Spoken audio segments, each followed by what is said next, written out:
there, I'm Carlin Lothery, and welcome to the Tip of the Week. You see, I've got my television mic today, and I'm in my virtual TV studio, so obviously we're focusing on media interviews this week.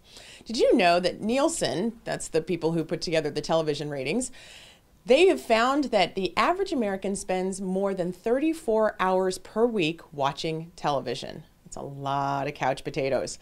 Not to mention they have access to more than 6,500 daily newspapers, not to mention magazines, and of course the internet and all of the information you can get on the internet. So what all that data means and what those statistics mean is that you have to work harder to be more memorable in your interview. There's all this other interference going on that can distract the listener and distract the viewer from your message and what you are trying to accomplish.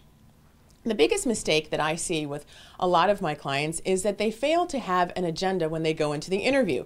Everybody wants to be polite. Everyone wants to just answer the question that's being asked and do their best, hurry up and get off camera or get out of the interview or hang up the phone if they're talking to a print reporter.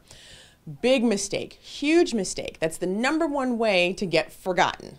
Okay, so have an agenda coming into your interview. So what that means is when you're doing your prep work, yes, you can go and make lists of questions that you hope they'll ask, and you can also write literal answers for those questions, but that takes a lot of work, a lot of time, and quite frankly, you probably don't have all that to spend.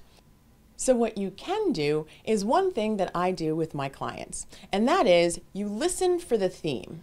You pay attention to the themes of the questions. What are the topic areas you want to talk about? What's your agenda for that interview?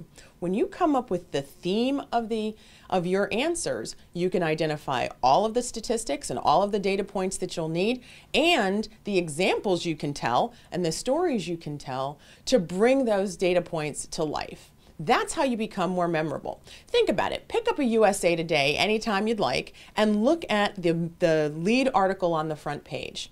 The first 2 paragraphs are always painting a picture. They are always telling a story. They are always giving you something memorable so you can envision it in your mind and then follow along much more closely.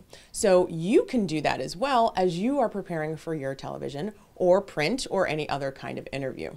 Okay, so think about the themes, and that way also, when the reporter asks you a question, you can identify the theme and give them what you've prepared. It's a lot easier than trying to take that literal question by question by question. Your homework assignment is to come up with a great theme for your next interview, come up with the examples, the word pictures, and the stories you want to tell, the data points that are going to really drive that home. Practice those, and you'll find your media interviews getting a lot easier. Remember that, and you'll communicate and connect.